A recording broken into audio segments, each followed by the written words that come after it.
Assalamualaikum warahmatullahi wabarakatuh.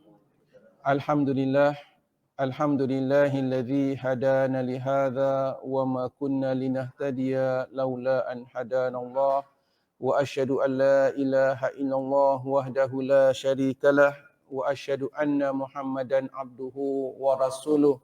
Allahumma shalli ala Muhammad wa ala alihi wa ashabihi ajmain. Allahumma arinal haqqa haqqan warzuqna ittiba'ah wa arinal batila batilan warzuqna ijtinabah.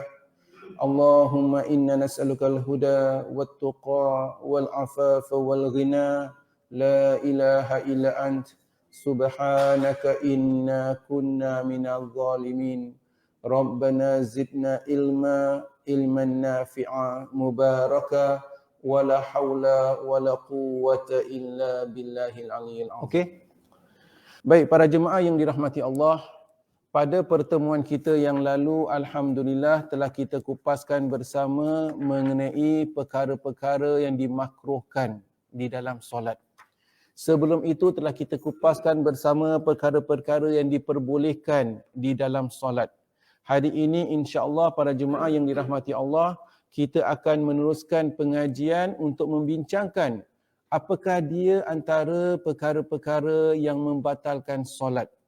Jadi perkara-perkara ini mustahak agar dan supaya kita dapat memastikan bahawasanya apabila kita mendirikan solat, kita dapat menjaga rukun-rukunnya, dapat menjaga kesempurnaannya, pada masa yang sama kita mengelakkan daripada melakukan perkara-perkara yang membatalkan solat sama ada dengan kita sedari atau tidak kita sedari. Pada masa yang sama juga mungkin di dalam masalah perkara-perkara yang membatalkan solat ini akan kita bincangkan juga ada sebahagian perkara yang kita sangkakan batal tetapi tidak batal, atau perkara yang kita sangkakan tidak batal tetapi boleh membatalkan solat. Baik pada jemaah yang dirahmati Allah, kita meneruskan pengajian di muka surat 115 daripada kitab Fiqh Sunnah kita. Tulisan Al-Imam Said Sabiq rahimahumullah, beliau mengatakan bab yang ke-7, bab perkara-perkara yang membatalkan solat. Penulis menyambung. Solat menjadi batal dan sia-sia apabila melakukan perbuatan-perbuatan seperti berikut. Jadi, apakah antara perkara-perkara yang membatalkan solat? Sebelum kita bincangkan lebih mendalam, kita ulang kaji sedikit. Agak-agak apa yang kita mengetahui. Apakah perkara-perkara yang membatalkan solat? Kentut, buang angin, lagi? Ya? Berkata-kata dengan sengaja? Ya? Makan, minum, muntah. Ni kita brainstorming saja dahulu lah ya. Nanti kita akan kupaskan satu persatu perbincangan isu-isu apakah yang dikatakan tu batal ke tidak pun akan kita kupaskan. Apa lagi? Bergerak anggota yang besar. Okey, nanti kita kupaskan lagi. Langgar wanita batal. Langgar wanita batal tak batal kita bincangkan, tak apa. Tak sengaja boleh? Okey, nanti kita kupaskan. Okey, apa? Jadi bukan langgar wanita, tapi kalau wanita yang langgar wanita? Sah. Okey, baik. Tak apa, kita akan kupaskan nanti insya-Allah. Apakah lagi perkara-perkara membatalkan solat yang kita sangkakan atau kita telah pelajari sebelum ini? Itu saja? Baik. Kita akan kupaskan satu persatu nanti apakah antara perkara-perkara yang membatalkan solat atau antara lain perkara-perkara yang kita sangkakan batal tetapi sebenarnya tidak batal. InsyaAllah kita akan bincangkan. Baik. Puan Jamilah kata pengsan. Pengsan batal solat tak? Kalau pengsan tu macam mana? Kalau tertidur macam mana, batal tak? Tertidur orang kadang-kadang solat qiyamul lail sampai apa namanya terlelap. Batal tak kalau terlelap seketika? Tak kentut okey. Jadi isu dia kentut. Okey baik, tak mengapa, kita akan kupaskan di sini. Penulis mengatakan, antara perkara-perkara yang membatalkan solat, pertama, makan dan minum dengan sengaja. Baik para jemaah yang dirahmati Allah, seseorang yang sedang solat, dia sedang berhadapan dengan Allah Subhanahu wa taala. Dia sedang bermunajat kepada Allah Subhanahu wa taala. Dia sedang melakukan suatu ibadah yang khusus di mana dia sedang mendirikan solat, di mana solat itu ada syarat-syaratnya, ada rukun-rukunnya yang perlu dia lihat dan perlu dia jaga. Nescaya ketika seseorang yang sedang solat, dia tidak boleh makan dan minum. Ibadah kita tahu berbagai ibadah. Berzikir adalah ibadah, membaca Quran adalah ibadah, bersedekah adalah ibadah, solat adalah ibadah dan sebagainya. Akan tetapi bukan semua ibadah itu kita tidak boleh makan dan minum. Sebahagian ibadah ketika kita sedang ibadah kita boleh makan dan minum. Sebagai contoh, kalau kita sedang membaca Al-Quran, kita baca Al-Quran, tekak kering, kita nak minum, diperbolehkan. Kita sedang berzikir, kita diperbolehkan minum dan makan dan sebagainya. Akan tetapi sekiranya seseorang itu sedang solat, dia tidak boleh makan dan minum. Nescaya dia kena perhatikan dan dia kena menjaga syarat-syarat sah tersebut ataupun pantang larang tersebut. Boleh tak ketika sambil solat dia sambil tu isap gula-gula? Tak boleh. Berbeza dengan membaca Quran atau berzikir. Ketika dia berzikir, kadang-kala dia sambil tu dia isap gula-gula, terpulang kepada dia. Kerana dia mungkin dia sakit tekak, dia nak makan lozenges atau sebagainya. Akan tetapi solat tidak boleh makan dan minum. Ibnu Al-Munzir berkata, para ulama bersepakat bahawasanya barang siapa yang makan atau minum dengan sengaja dalam solat fardu, maka solatnya batal dan diwajibkan mengulanginya. Demikian juga dalam solat sunat mengikut majoriti ulama, sebab perkara-perkara tersebut yakni yang dapat membatalkan solat fardu adalah membatalkan solat sunat. Penulis meletakkan nokta di bawah, di sisi mazhab Syafi'i dan Hambali dinyatakan bahawasanya makan dan minum semasa mengerjakan solat tidak batal jika dilakukan kerana lupa atau kerana jahil. Demikian pula solat tidak batal apabila terdapat makanan yang tidak melebihi sebiji beras dari segi besarnya di celah-celah gigi dan kemudian menelannya. Dari Thaus dan Ishaq bahawasanya minum semasa solat tidak batal sebab dia tergolong perbuatan yang sedikit. Baik. Secara umum para jemaah yang dirahmati Allah, disebutkan Al-Munzir berkata bahawasanya ulama bersepakat bahawasanya seseorang itu tidak boleh makan dan minum. Ketika solat tidak boleh dia makan atau dia minum seolah-olah dia sedang berzikir atau di dalam membaca Al-Quran. Seperti mana saya sebutkan, kalau ketika baca Quran, kalau ketika berzikir, dia nak basahkan tekak minum, diperbolehkan. Akan tetapi, solat ia dilarang makan dan minum. Cuma masalah, kalau dia dilarang makan dan minum, masalahnya adalah ketika solat, tiba-tiba ketika dia membaca ayat-ayat Quran, tiba-tiba ada saki baki makanan yang sedikit yang ada di mulutnya. Ini perbincangan yang lain. Jadi perbincangan kita kalau makan dan minum dengan sengaja, batal. Kalau sekiranya di dalam mulutnya itu ada saki baki makanan, dia kena usaha untuk keluarkan. Sebagai contoh, ketika dia solat, mungkin dia perlu dia tiup keluar makanan yang ada. Mungkin ada sebiji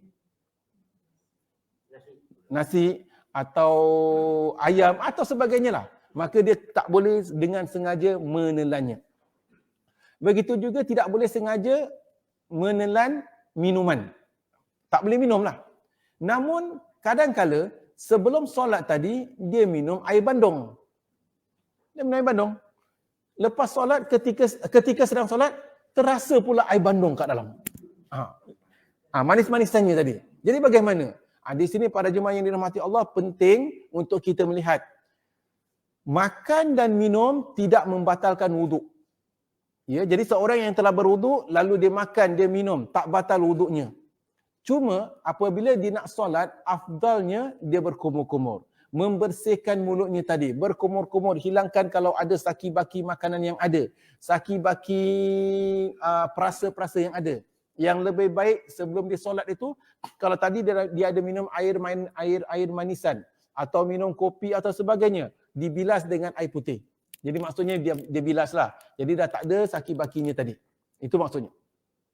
Akan tetapi apabila sedang solat, tiba-tiba sedang dia baca Quran, dia terasa lagi sedikit daripada air atau sedikit daripada perasa. Nescaya ini yang disebutkan tidak batal. Kerana ini bukan makan dan minum dengan sengaja.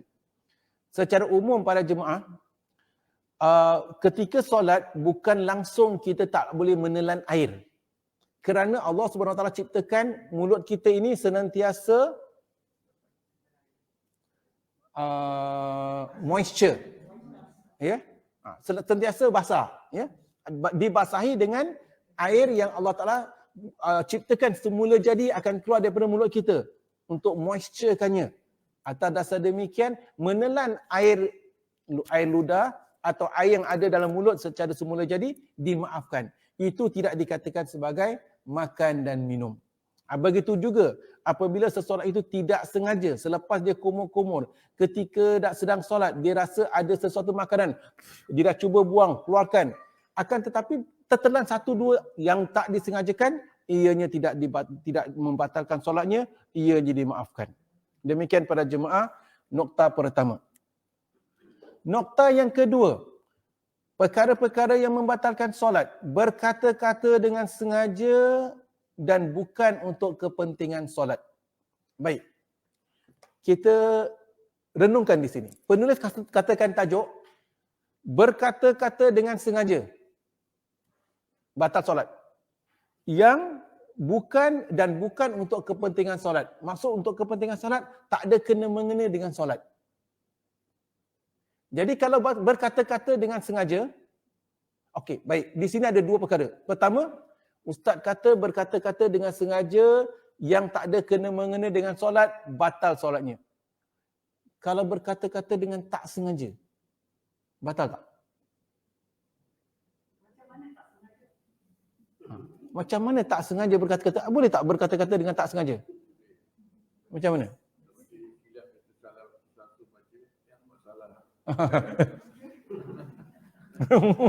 Kadang-kadang ada orang, ni contohlah ya. Orang tu terbaca dia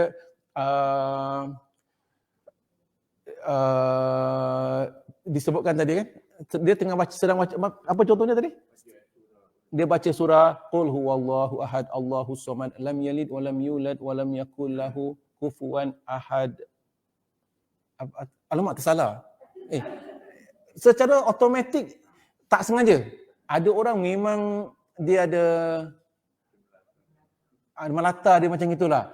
Alamak, tersalah. Ataupun pernah saya sedang solat suatu ketika, tahun yang dah lama lah. Sedang duduk tasyahud akhir. Jadi ada orang tu duduk tasyahud akhir, lalu dia duduk mungkin daripada sujud tu dengan keras lah, sampai terduduk kita punya kaki kat sebelah. Sorry. Sedang solat dia cakap sorry. Mungkin dia tak sengaja, dah automatik kita kalau sorry. Ni contoh, dia terlanggar kita kan. Sengaja tak? Dia tak sengaja. Kalau dia tahu sengaja tak boleh check, tak boleh buat. Terus macam mana ni sekarang? Batal tak? Sengaja ke tidak? Tak sengaja. Maka tak sengaja tidak batal solatnya.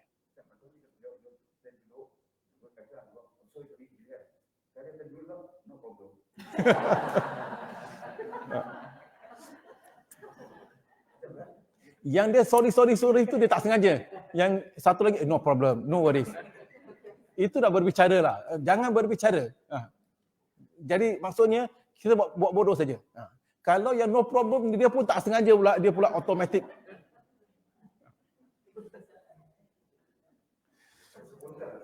Dia spontan. Kadang-kadang kita ni automatic switch kita tiba-tiba sedang solat dengan khusyuk. Kemudian guru.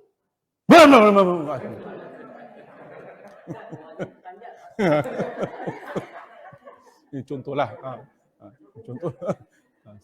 Peranjat dah. Jadi maksudnya ada yang ya Allah, ada yang oh alamak ataupun apa saja melatanya tadi, batal tak? Tak batal. Tak sengaja. Di sini kita kena lihatlah ya. Jadi bagaimana perkara yang membatalkan? Berbicara dengan sengaja. Baik. Satu nokta lagi. Penulis mengatakan berkata-kata dengan sengaja dan bukan untuk kepentingan solat. Macam mana kalau berbicara dengan sengaja tetapi untuk kepentingan solat? Batal ke tidak? Okey. Contohnya, okey baik. Pernah berlaku di zaman Nabi SAW. Rasulullah SAW solat semestinya 4 rakaat. Sama ada solat zuhur atau solat asar. Kemudian selepas baginda SAW solat 2 rakaat, Nabi beri salam. Nabi beri salam. Para sahabat kehairanan. Nabi beri salam. Maka mereka pun bersama-sama beri salam. Pasal Nabi solat kan, jadi mungkin mereka sangkakan solat telah diubah atau sebagainya lah. Jadi mereka bertanya dengan Nabi selepas itu, ya Rasulullah, adakah engkau terlupa atau solat telah dikasarkan? Jadi Nabi katakan, tidak lupa dan tidak dikasarkan. Bahkan berlaku salah satu daripada dua itu, ya Rasulullah. Jadi apabila Nabi SAW dapati ianya memang baginda baru solat 2 rakaat, maka baginda pun bangun, sambung lagi 2 rakaat. Lagi 2 rakaat, kemudian beri salam. Sebelum tu lepas 2 rakaat, ada riwayat mengatakan baginda SAW sujud sahwi, kemudian memberi salam. Okey, perbincangan di sini. Nabi SAW sepatutnya solat 4 rakaat. Akan tetapi Nabi solat 2 rakaat. Selepas 2 rakaat itu, para sahabat bertanya, berbincang. Ya Rasulullah, adakah solat telah dikasarkan engkau atau terlupa? Berarti mereka telah berbual. Selepas berbual tadi, maka Nabi SAW dapati bahawasanya baginda baru solat 2 rakaat. Kemudian baginda bangun, Nabi tidak start all over again, akan tetapi Nabi sambung. Sambung lagi 2 rakaat. Kalau berbicara tadi, dikatakan batal, nescaya apa yang perlu dilakukan? Bermula semula. 4 rakaat, buat balik. Akan tetapi Nabi SAW tidak buat balik, tetapi Nabi hanya buat 2 rakaat. Gantikan 2 tadi plus 2, jadilah 4. Sedangkan tengah-tengah tadi dah berbicara, ya Rasulullah, adakah solat telah dikasarkan atau terlupa? Tidak, bahkan tidak. Ini contoh pada Jumaat. Jadi itu menunjukkan bahawasanya penulis mengatakan berbicara kalau di sana ada maslahah solat dalam keadaan terlupa tadi, maka perkara itu tidak membatalkan solat yang 2 rakaat yang di depan tadi, mereka hanya boleh sambung saja. Nanti kita akan lihat hadis tersebut. Baik. Dari Zaid bin Arqam katanya, kunna natakallamu fi shalah yukallamu ar-rajulu minna sahibahu wa huwa ila janbihi fi shalah hatta nazalat. Dahulu para sahabat mereka, dahulunya para sahabat ketika solat itu mereka berbicara. Pada ketika itu belum ada larangan. Ya, jadi kita lihat. Jadi dahulunya penulis mengatakan hadis riwayat daripada dari Zaid bin Arqam, dahulunya kami biasa berbicara semasa mengerjakan solat. Masing-masing kami mengajak rakan yang berada di sampingnya untuk bercakap hinggalah turun ayat yang berbunyi wa qumu lillahi qanitin. Dan hendaklah kalian itu berdiri menyembah Allah Ta'ala dengan khusyuk. Surah Al-Baqarah ayat 238. Maka sejak itu kami diperintahkan diam dan dilarang berkata-kata. Jadi pertama sekali, hadis pertama ini menunjukkan dahulu solat asalnya diperbolehkan berbicara. Contoh ketika orang sedang baca Quran, kita baca Quran kemudian sedang baca, kemudian kita tanya anak kita, Mila, tengokkan maghrib pukul berapa? Okey, terima kasih. Terus kita sambung. Boleh. Pada ketika itu belum ada larangan. Jadi secara umum, ibadah kalau kita hendak berbicara, tidak batalkan ibadah kita. Begitu juga orang yang sedang tawaf. sebaiknya kita khusyuk. Akan tetapi ketika sedang solat, sedang tawaf itu, isteri tanya pada suami, bang ni dah pusingan ke berapa bang? Pusingan ke-6. Oh baik, terima kasih. Contoh, batal tak tawafnya? Tak batal. Begitulah para sahabat asalnya berbicara ketika solat.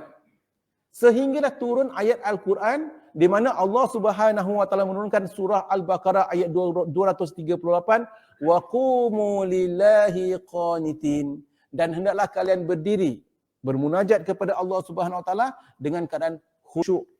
Atas dasar demikian, dengan itu maka terlaranglah berbicara ketika solat. Ya, demikian para jemaah. Baik. Dari Ibnu Mas'ud pula katanya, dahulu kami memberi salam kepada Nabi SAW sewaktu baginda sedang mengerjakan solat dan baginda menjawab salam kami. Setelah itu kami meninggalkan An-Najasyi dan pulang ke negeri kami. Kami kembali memberi salam kepada baginda, tetapi baginda tidak menjawabnya lagi. Kami pun bertanya, wahai Rasulullah, dahulu kami memberi salam ketika engkau sedang salat dan engkau menjawabnya. Nabi SAW kemudian bersabda, inna fi salati la syughla. Yang bermaksud, sesungguhnya solat itu adalah suatu kesibukan sehingga dilarang berbicara. Maksudnya, kesibukan di sini, solat itu memerlukan kekhusyukan. Maka kita dilarang berbicara perkara-perkara yang tidak ada kena-mengena dengan ibadah tersebut. Ibadah solat.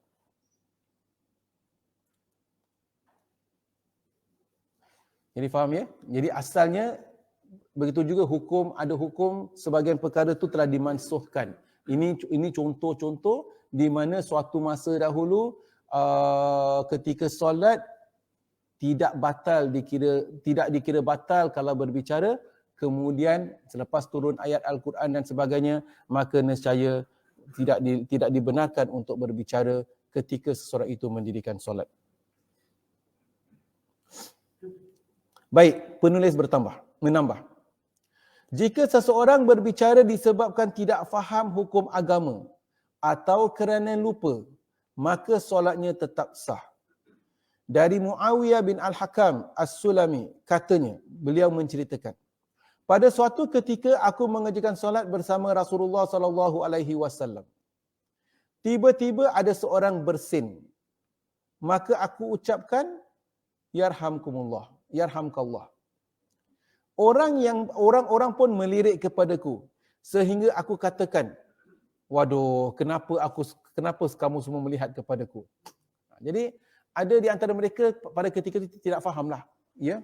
Jadi ada orang bersin, kan bersin kita dah bincangkan pada minggu lalu. Kita kalau nak bersin, orang nak ucapkan alhamdulillah, tu dia berzikir. Akan tetapi kita tidak boleh tak perlu mendoakan untuk orang tersebut. Maka apabila sahabat ini mendoakan, yarhamkallah, dia berdoakan untuk sahabatnya lain, orang semua macam melirik kepadanya. Kemudian dia berbicara, waduh, kenapa orang semua lihat kepadaku? Mereka kemudiannya menepuk tangan ke atas paha mereka dengan tujuan hendak menghentikan kata-kataku. Istilahnya untuk supaya beliau ni diamlah, jangan berbicara. Ya. Mereka kemudiannya menepuk tangan ke atas paha mereka dengan tujuan hendak menghentikan kata-kataku. Ketika itu, aku terus bercakap, tetapi akhirnya aku diam dan menahan diri. Selepas Rasulullah SAW selesai mengerjakan solat, penulis menceritakan, ataupun yang meriwayatkan ini menceritakan, selepas selesai mengerjakan solat, demi ibu bapaku, belum pernah selama ini aku merasa aku menjumpai seorang guru yang lebih baik cara mengajar dan menegurnya dibandingkan dengan Nabi SAW. Beliau sekali-kali tidak marah dan bermasam muka, tidak menampar atau mencaci makiku. Beliau hanya bersabda yang bermaksud, sesungguhnya solat ini tidak patut dicampuri dengan perkataan manusia sedikit pun. Ia adalah semata-mata hanya untuk bertasbih, bertakbir, untuk membaca Al-Quran. Jadi maksudnya di sini, dalam perkara ini, Rasulullah SAW menjelaskan kepada sahabat yang tadi, di mana solat ini adalah hanya untuk bermunajat kepada Allah. Tidak wajar untuk berbicara dan sebagainya. Ya. Persoalan, adakah Nabi SAW menyuruh sahabatnya tadi mengulangi solatnya? Tidak. Kalau solatnya tadi batal, Nabi akan ulang, kata suruh kau repeat solat engkau, tadi engkau telah berbicara. Tetapi Nabi SAW tidak menyuruh. Kerana apa? Orang ini dia tidak mengetahui hukum. Dia buat tidak sengaja. Dia tidak tahu. Atas dasar demikian, tidak batal. Ya. Nescaya, contoh, kalau sedang solat. Tadi yang kita katakan, ada orang kata, terlupa, tak sengaja. Tetapi ada pula ketika kita sedang solat jemaah, orang sebelah, dia bukan terlupa, tetapi dia berbicara. Sebagai contoh, apa?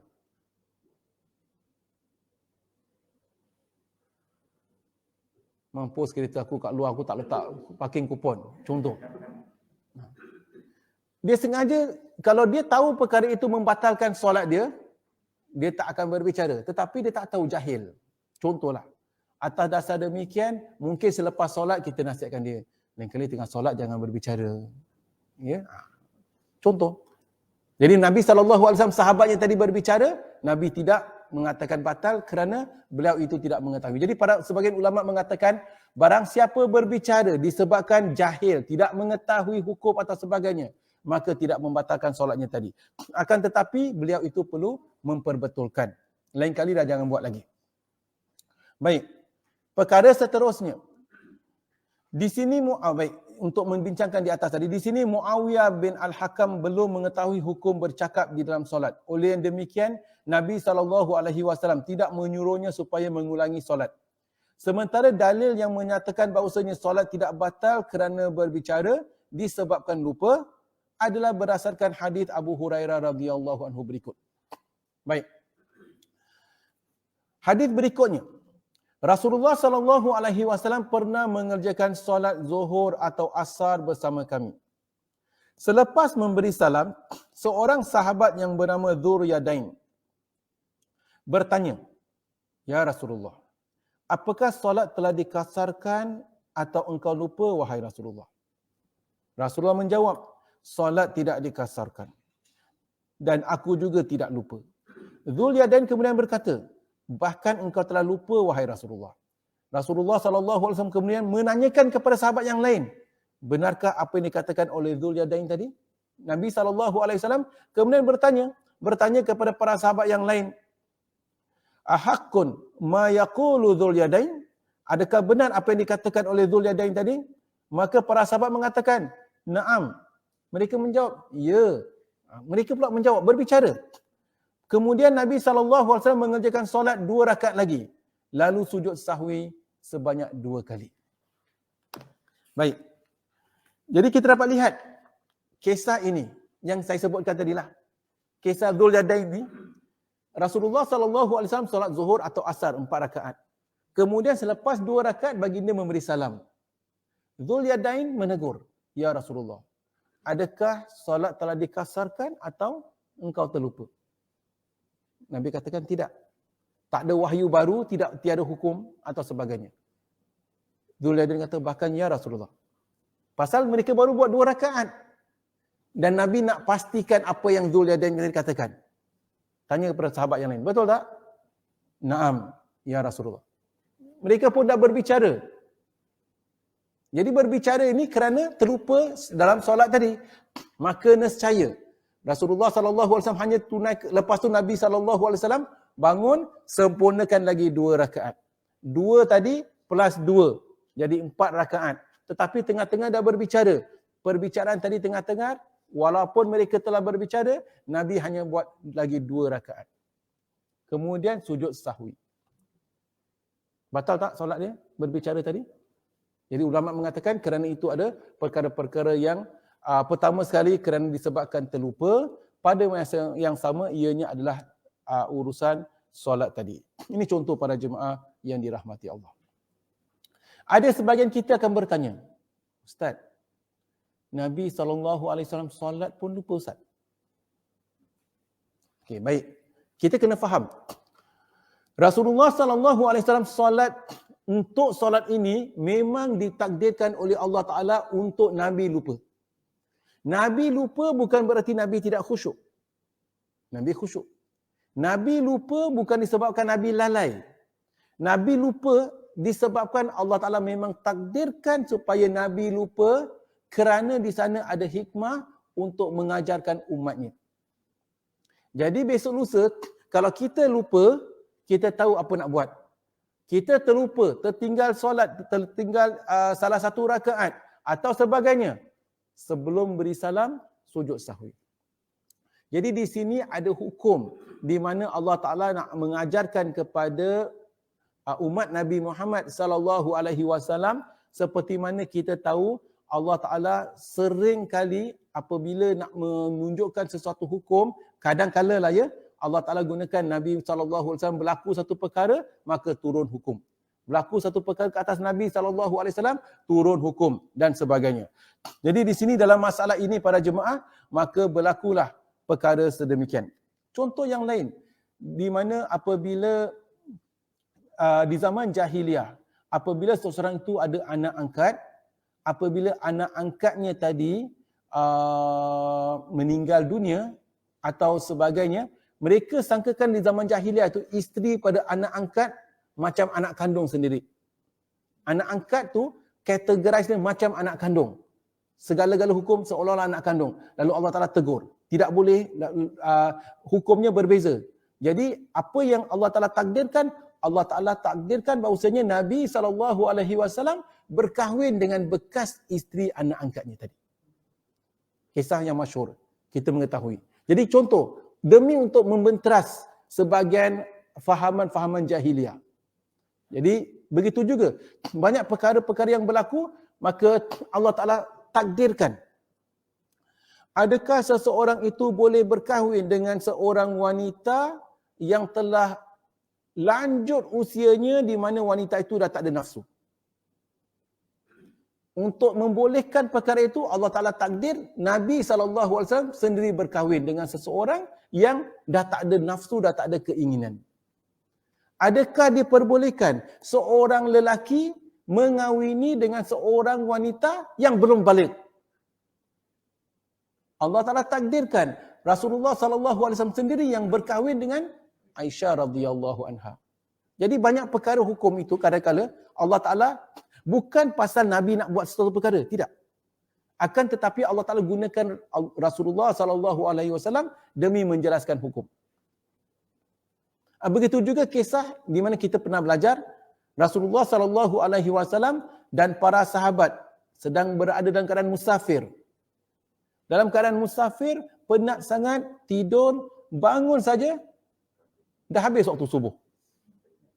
Betul kan? Matahari dah naik dah. Jadi apa yang Rasulullah buat? Kemudian menyuruh para sahabat mengambil wuduk, mereka tunaikan solat.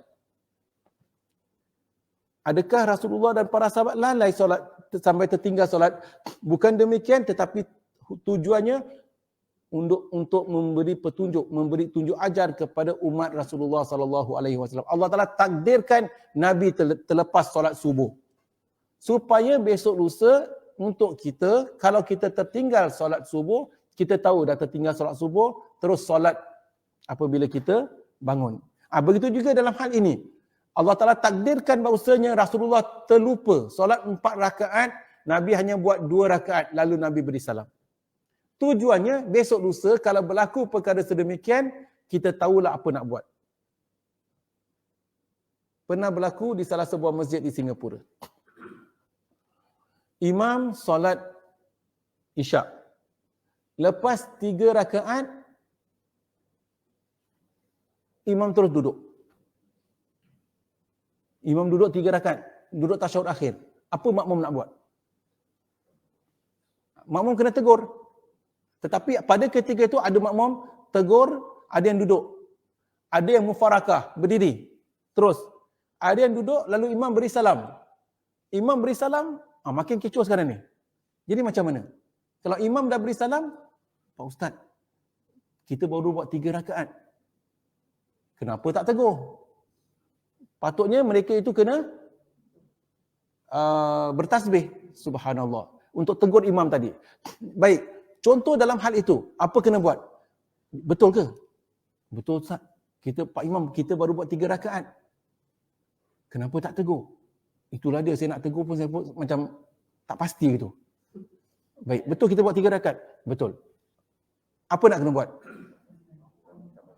Allahu Akbar. Tambah satu lagi.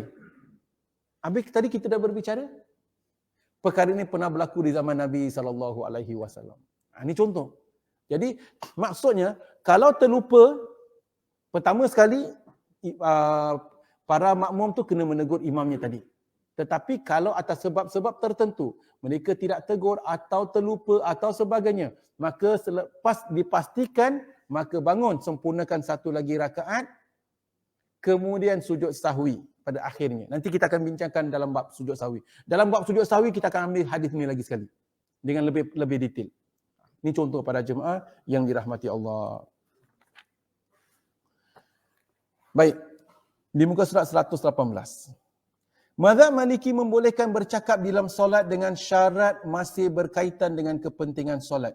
Di samping percakapan itu tidak terlalu banyak menurut adat kebiasaan dan imam tidak faham dengan tasbih yang dilafazkan oleh makmum sebagai teguran yang ditujukan kepadanya. Dalam mazhab Syafi'i dikatakan, kalau perlu ketika sedang solat itu, kalau kita dah kata subhanallah, imam tak faham. Subhanallah. Apa yang subhanallah? Baik. Contoh, imam rakaat ketiga. Rakaat ketiga sepatutnya imam bangkit pergi rakaat keempat. Tetapi imam terus duduk at-tahiyatu. Makmum subhanallah. Imam tak faham. Subhanallah. Al-thalith atau ar-rabi'. Contoh. Maksudnya dia berbicara rakaatul rabi'ah, rakaat yang keempat. Contoh, maka dalam mazhab Maliki disebutkan bahawasanya diperbolehkan kerana itu ada urusan solat. Atas dasar demikian diperbolehkan. Imam Auza'i berkata, barang siapa berbicara dengan sengaja, namun Imam Auza'i berkata, barang siapa berbicara dengan sengaja ketika sedang solat untuk sesuatu kepentingan solat, maka solatnya tidak batal. Misalnya imam yang mengerjakan solat asar menguatkan suaranya, suara bacaannya, lalu seorang makmum di belakangnya menegur dengan berkata, hadza asar. Ini solat asar. Maka solatnya tidaklah batal. Jadi ketika solat asar imam baca dengan jahar. Maka ada jemaah tegur, subhanallah. Imam buat bodoh. Subhanallah. Ada yang sampai menegur, ini solat asar. Dalam bahasa Arabnya, maka menurut Imam Auza'i perkara itu tidak batal. Ya. Cuma bukan kita disuruh berbicara ketika solat. Kita sedang bincangkan kalau sekiranya ada masalah-masalah tertentu, maka dimaafkan kalau seseorang itu berbicara dengan imam atau sebagainya. Dan contoh yang ingin kita tekankan di sini adalah hadis Dzul Yadain tadi, di mana Rasulullah SAW ditakdirkan terlupa, lalu mereka telah pun berbicara, lalu Nabi SAW hanya menyambung lagi 2 rakaat saja. Baik. Ada soalan di sini? Perkara seterusnya. Antara perkara-perkara yang membatalkan solat. C. Banyak bergerak dengan sengaja. Baik. Kita bincangkan dahulu. Banyak bergerak dengan sengaja batal tak? Batal. Banyak bergerak dengan sengaja batal. Persoalan. Apa maksud banyak? Apa maksud banyak? Ya? Banyak bergerak batal. Tetapi masalah banyaknya bergerak itu, definisi banyak dikhilafkan oleh ulama. Ada ulama mengatakan banyak, awak ini banyak bergerak, berarti awak bergerak terlalu banyak gerakan sampai orang kalau daripada luar tengok tu, daripada belakang, daripada jauh tengok, tak nampak bentuk orang yang sedang solat. Dia sedang solat, dia gerak sana, dia gerak sini, dia pergi belakang, dia pergi tu. Dulu katakan, Ustaz katakan boleh buka on fan, dia pergi belakang cari fan, on, Terus pergi pintu. Ini apa? Awak sedang solat ke main-main ke? Batal solat awak. Banyak bergerak. Okey. Ada ulama mengatakan banyak bergerak itu dalam bahasa Arab, ni perkara kita pernah belajar kan? Apabila kita katakan jamak 3. Seperti mana kita pernah sebutkan dalam perbincangan-perbincangan yang lalu. Bahasa Inggeris, satu apa? Singular. Singular tu satu. Plural, two or more. Two or more. Dalam bahasa Arab, kalau satu, mufrad. Singular itulah. Kalau banyak, yang plural tu, jamak. Tetapi dalam bahasa Arab ada muthanna. 2 dia belum plural lagi. Mufrad 1, 2 muthanna, 3 baru jamak. Plural 3 and more. Kalau bahasa Inggeris 2 and more plural. Bahasa Arab 3 dan seterusnya baru jamak, baru dikira banyak. Maka dalam bahasa Arab 3 itu telah dikira banyak. Maka sebahagian pendapat ulama mengatakan seseorang itu tak boleh bergerak lebih daripada 3 kali. Kalau awak bergerak lebih daripada 3 kali, nescaya awak telah bergerak banyak. Jadi maksud banyak itu seperti yang saya katakan, dikhilafkan oleh ulama tentang definisi banyak. Kalau 2 kali, baru muthanna, belum jamak lagi. Kalau 3 kali, maka jamak. Sebab tu banyak ada sebagian perkara tu tak boleh buat lebih daripada 3 kali atau sebagainya. Ini contoh. Jadi maka atas dasar demikian, sebagian pendapat ulama mengatakan barang siapa bergerak tanpa sebab lebih daripada 3 kali, nescaya batal solat dia. Cuma bergerak banyak yang lebih daripada 3 kali ni mengenai seperti mana saya sebutkan, definisi banyak itu dipertikaikan oleh ulama. Bukan semua ulama bersetuju bergerak 3 kali batal solat dia. Tak. Ramai di antara ulama tidak setuju tentang definisi 3 kali tadi. Kerana apa? 3 kali jamak. Jamak memang betul dari segi bahasa tu memang jamak. Tetapi dari segi pergerakan dalam solat, tak semestinya 3 kali itu banyak. Ini contoh. Atas dasar demikian, apa yang ingin saya sebutkan, bergerak banyak di dalam solat tanpa sebab memang membatalkan solatnya, tetapi definisi banyak itu dipertikaikan oleh ulama. Ada ulama mengatakan 3 kali bergerak tanpa sebab batal, tetapi ada juga ulama mengatakan walaupun awak bergerak tanpa sebab 3 kali, tetap tidak batal. Yang batal tu kalau bergerak banyak. Contoh. Yang mengatakan 3 kali tu bagaimana pula?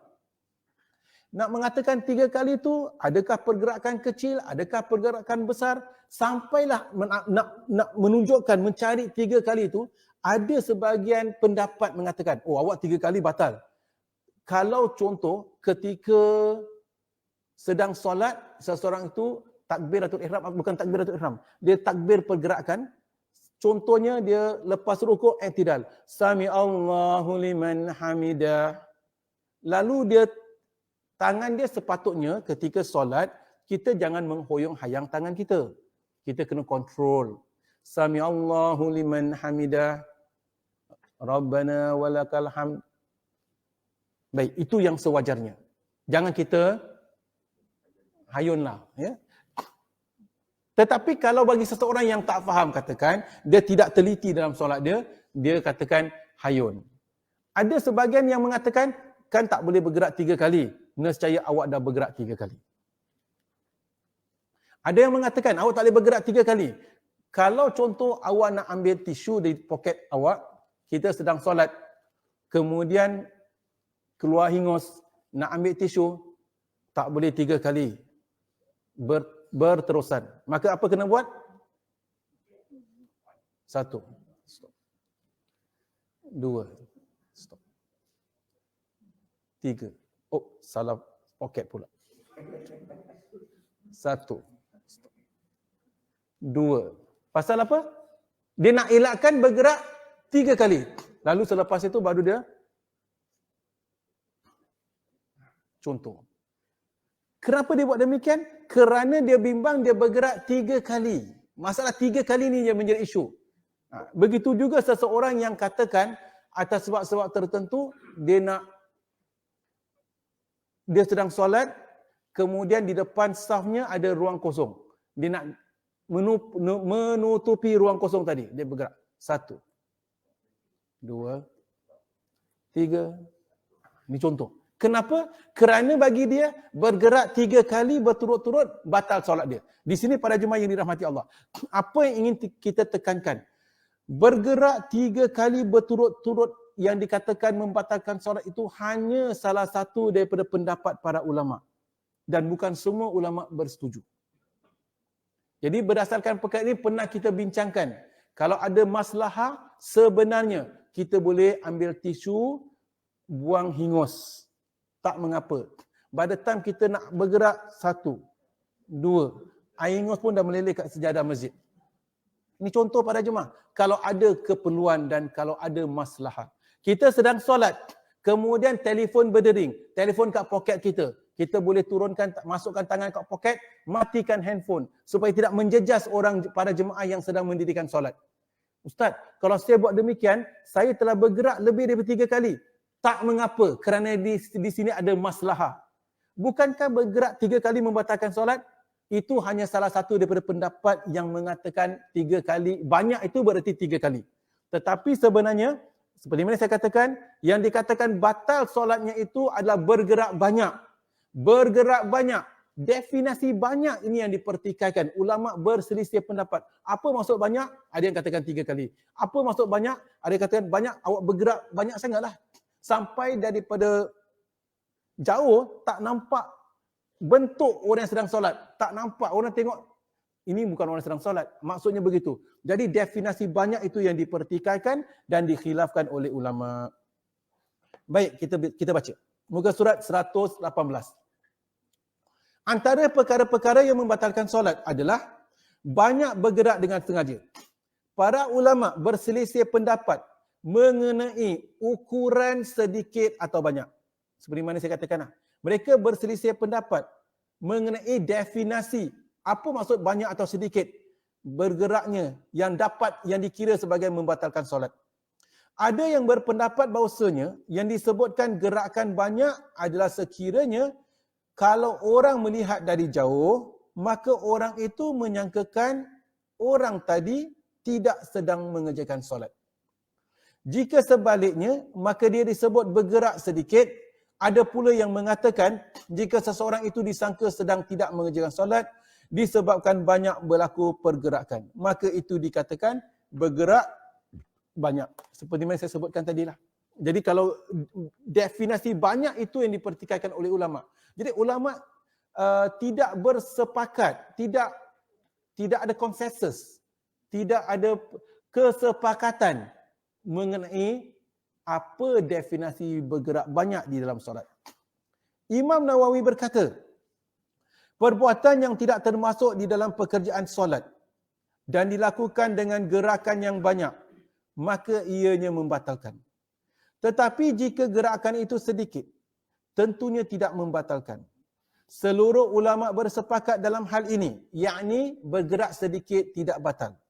Namun dalam menentukan ukuran gerak yang banyak atau sedikit, terdapat 4 pendapat.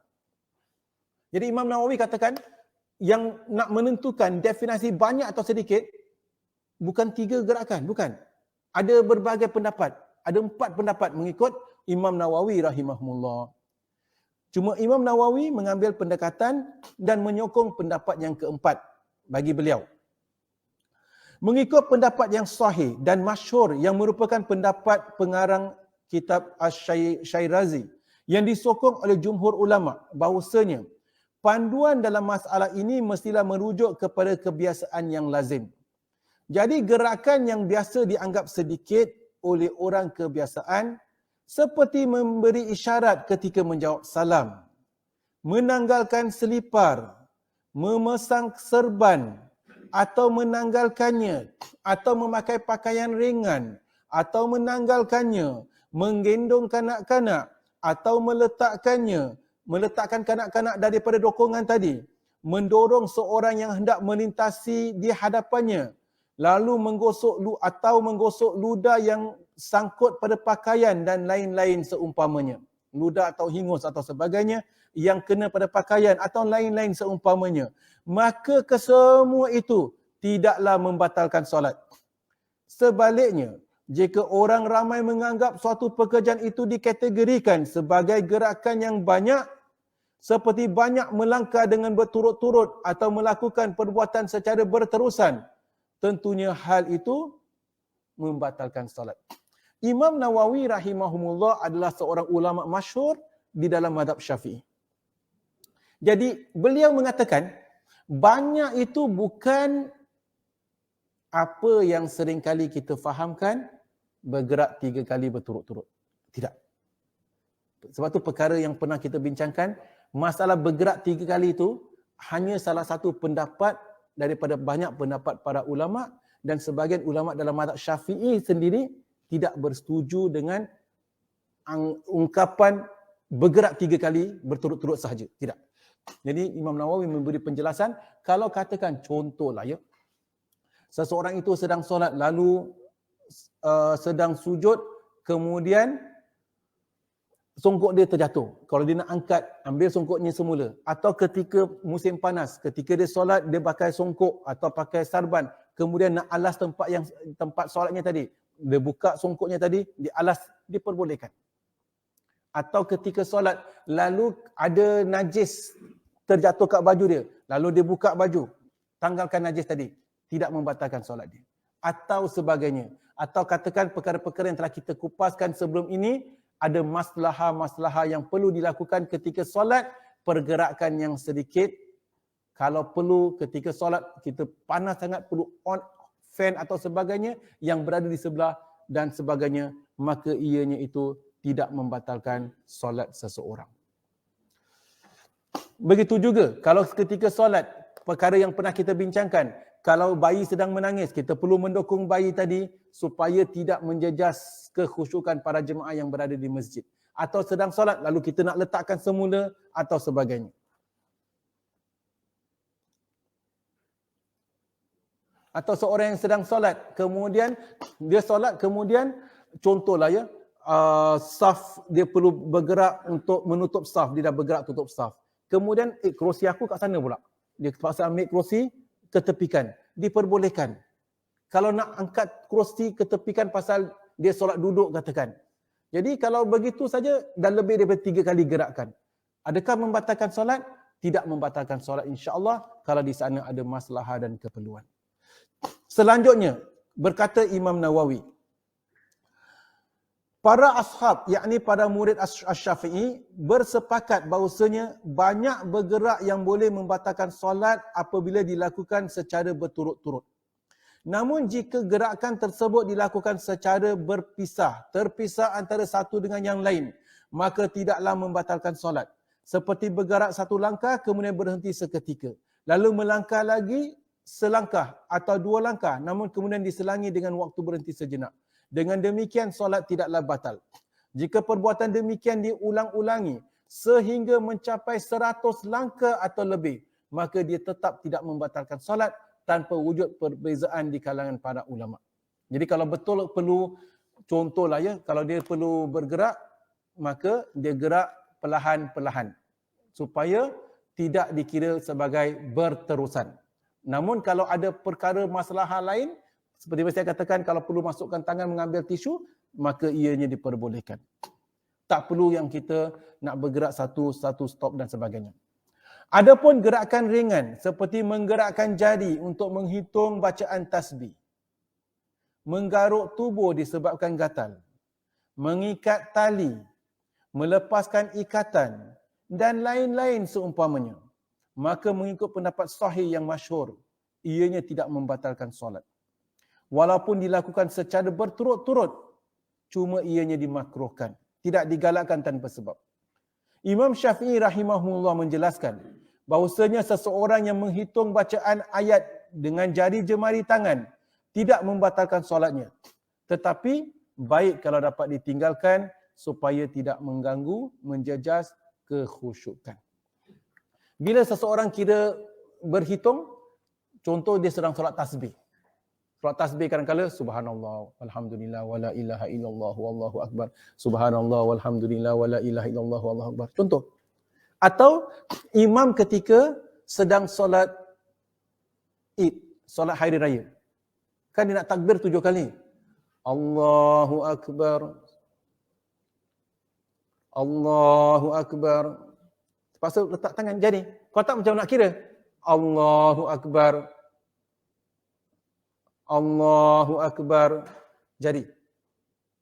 Allahu akbar. Contoh.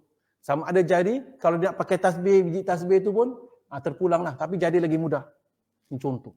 Jadi diperbolehkan kalau ada masalah. Apa lagi masalah yang diperlukan? Contoh.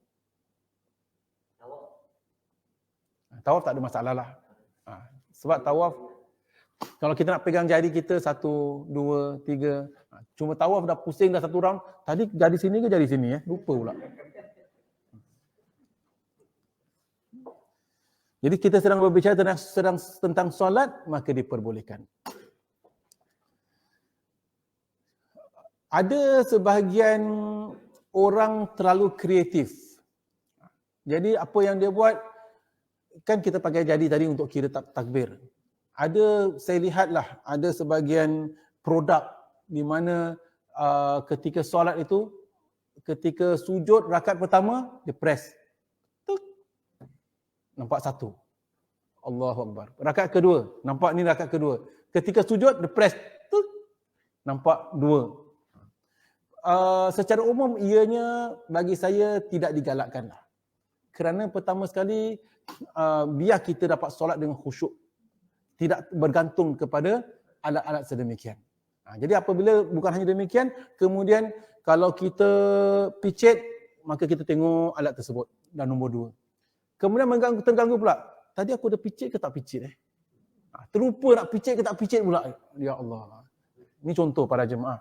Jadi maksudnya di sini, kita kena lihat, seperti mana saya sebutkan tadi, apa yang penting dalam perbincangan kita adalah selama ini kita menyangka hanya satu pendapat sahaja bahawasanya ketika seorang itu solat, bergerak 3 kali berturut-turut, terbatal solatnya. Jawapannya tidak.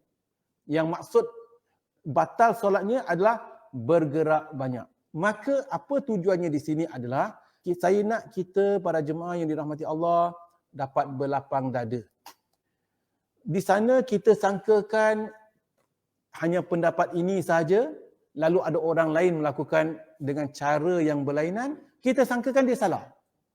Kita sangkakan dia betul. Kita sangkakan dia tak betul. Rupanya dalam masalah ini, ulama memang ada berbincang dalam masalah tersebut, cuma definisi banyak tu apa dia.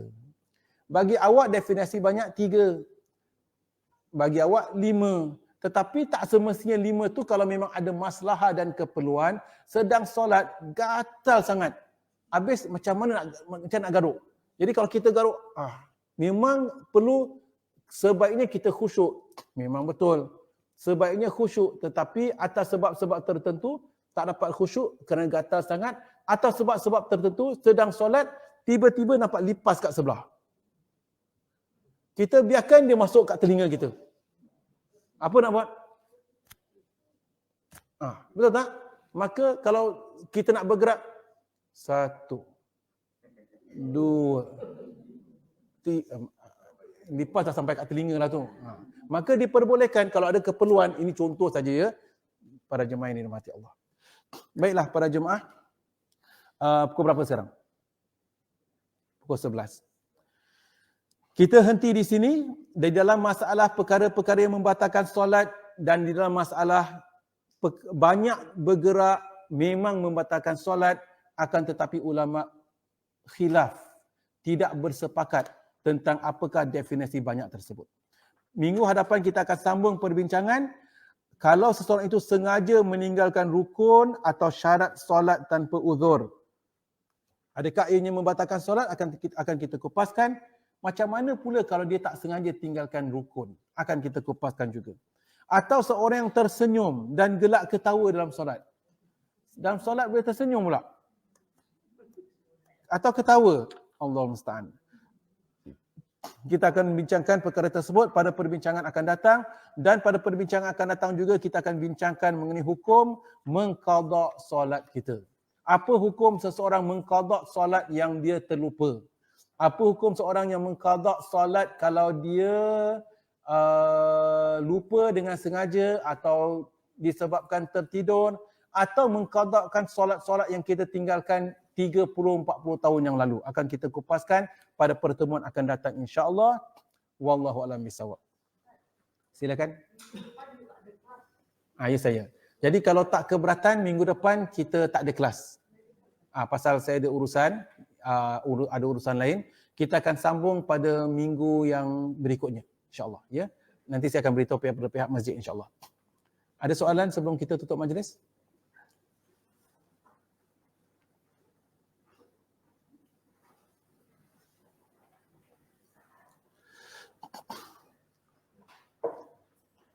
Baik, Puan Nur Melati bertanya, bagaimanakah solat Zuhur dilaksanakan hanya 3 rakaat? Sebab mungkin imam kelupaan atau sakit demensia. Namun anak tidak mahu singgung perasaan ayah. Okey, baik. Pertama sekali kalau imam tu sakit demensia, jangan jadi imam lah. Nanti dia bukan solat 3 rakaat, rukuk dia buat 4 kali. Atau dia buat mungkin solat lepas 4 rakaat dia buat 6 rakaat, masih aku ni baru rakaat pertama kot. Sampai 10 rakaat nanti susah nanti. Kalau beliau tu sakit demensia, dia dimaafkan untuk tidak menjadi imam. Itu satu. Kedua, kalau seorang itu tersilap, dia tak nak tegur pasal tak nak kecikkan hati. Jadi tak wajarlah.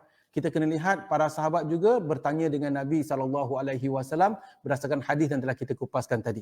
Jadi kalau sekiranya dia tidak mau kecikkan hati bapanya, tegur, yang penting cara kita tegur. Janganlah kita tegur, bapak ni dah tua pun solat lupa. Itu na'udzubillah, nas'alullah salamah wal afiyah. Tegur beradablah.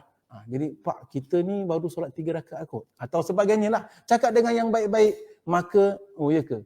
Tak apa pak, manusia kan penuh dengan kesilapan. Ini contoh.